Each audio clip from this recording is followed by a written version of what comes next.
為加強三地消防隊伍聯動協作能力及實戰效能，推動落實區域合作做好準備。廣東省消防救援總隊、香港消防處及澳門消防局於5月20日至22日喺澳門進行聯成2026粵港澳大灣區跨境救援聯合演練。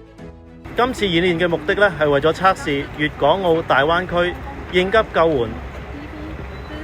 行動方案有關跨區動員同協作機制嘅。咁通過今次嘅聯合演練，係有助提升三地消防隊伍喺應對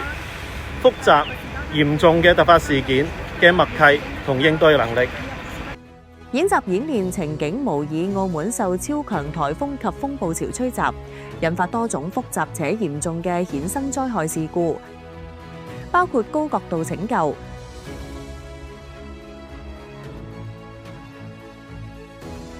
化學品洩漏事故處置、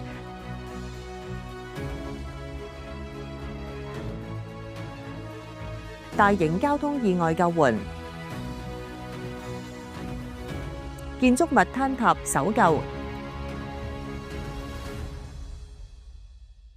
以及地庫水浸、車拯救等。演練按照粵港澳大灣區應急救援行動方案啟動跨區動員協調機制，三地救援隊伍展開行動，透過實地操作測試跨區協同作戰能力。